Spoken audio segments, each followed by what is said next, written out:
get Dave Hooker from Off the Hook Sports in here to talk a little UT Volunteers with us. I know they've got several players, I think 3 different players in the top 100, Dylan Sampson, Omar Norman Lott. Of course, everybody's talked about Dante Johnson late in the draft, the physical freak there. And, of course, we're going to try to get a scoop on James Pierce Jr. and see from a guy who covers UT sports, is there something, there of substance in terms of being concerned, hey, is this guy could be potentially, trouble for the Packers. I know the Packers obviously already have him in the top 30 visit. So we'll see how that goes. But how we doing, gents? How's everybody's day? Good, man. Good to be here. We got Excelio in the house. Tim, I'm glad to be here, man. I catching up on the pod last night.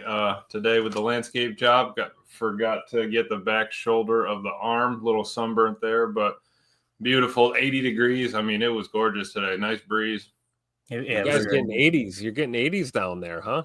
I like it. Like he said, we had 15 to 20 mile an hour winds today. It was just glorious. It was, it was like oceanfront property in Arizona. You know what I'm saying, Tim? It's just absolutely perfect. So let's do this. Let's get started with a little Packers news. And again, if Dave jumps in here, we'll immediately shift gears and make sure we respect his time and get some of that information about James Pierce Jr. So Easton Butler tweeted this out. The Packers re-signed tight end John Fitzpatrick per a source. Now, you guys know John Fitzpatrick kind of surprised me last year. And I don't know, maybe you guys disagree, but him stepping in for Ben Sims and kind of, I think it was that playoff game, right, that he played over Ben Sims. They deactivated Ben Sims and actually activated John Fitzpatrick. So when John Fitzpatrick was kind of let go, they let him walk, that's where I started getting a little bit concerned about the tight end room. Like, hey, we probably need to add a body or two.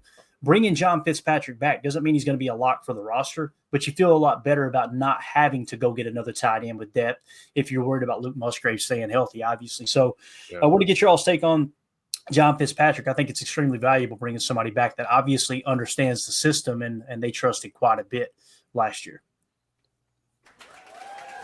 Yeah.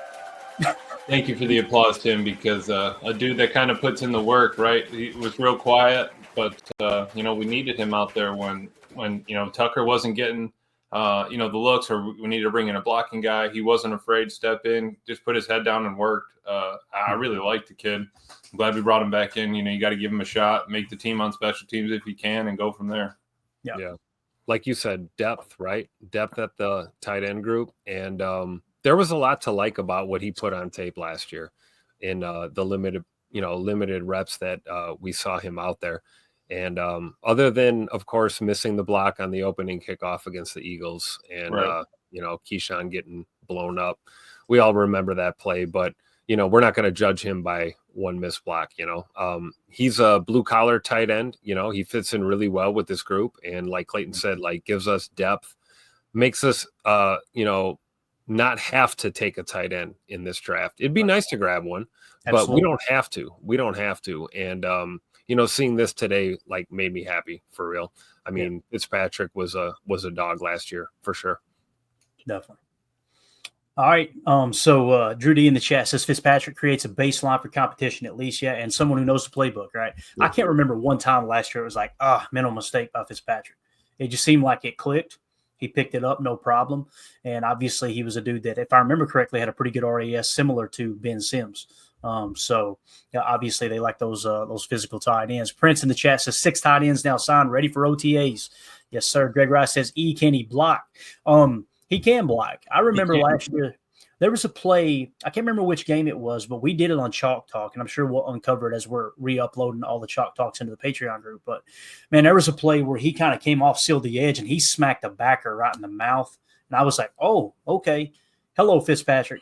Like that, I feel like that's probably his specialty, to be honest with you. He's just he's kind of a gritty player, But you're right. Knowing the playbook and still being able to block on top of that, that's huge. Guy came from Georgia, so he knows that fundament, that mentality that Goody loves and that Matt loves too. So perfect guy to bring in.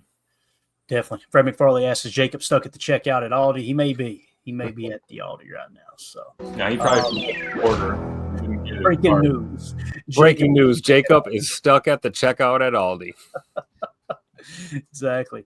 All right, let's do this. We got another little bit of news earlier today as Easton Butler had tweeted out the Packers are hosting linebacker / safety Isaiah Simmons on a visit today. Simmons was the 8th overall pick in 2020. This is the perfect example of how these GMs, what they like to do, guys, is if they had a high grade on a player and they become free agents, they go sign them thinking, hey, we think we could get the best out of him potentially. Now, he hasn't been signed yet, and I'm not sold on him being signed, to be quite honest with you. But anytime you've got a grade, a third round or higher on a player, or lower, however you want to say it. I think higher is the proper way of saying it. Third, maybe a second round grade on it. I'm sure they did see, and he went 8th overall.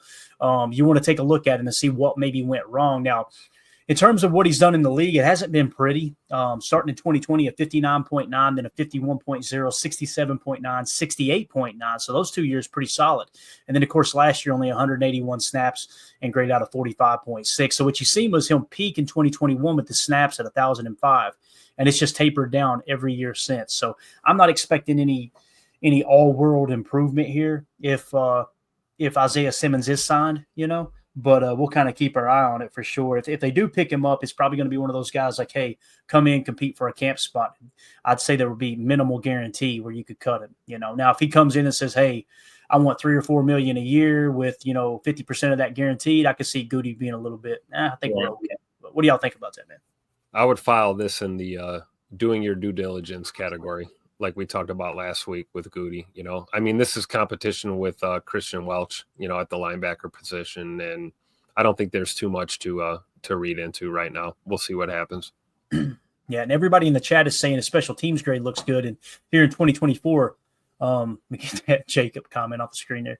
88.2 last year, special teams grade. Looks like he had 146 snaps, went down from 224 the year before, but still a 75.4. So it looks like he has kind of made his hay on special teams. So that's a good, good there in the chat for sure. So listen, I will never, after that debacle we had a few years ago on special teams, I will never discredit special teams again. I'm always going, hey, if you can make it better, please, for the love of God. So anything else on Isaiah Simmons here, boys, before we move on? I mean, I don't think it's a bad pickup. Like you said, he had a decent grade on him. You would think, bring him in. What did he do well in Arizona that first year would be my question. Why was he doing pretty decent that first year, his rookie year out, and let's go from there. I think that'd be the way to go. Absolutely, man. Absolutely. Looks like we got Dave joining us here in just a second. We'll let him get settled in and wait for a thumbs up.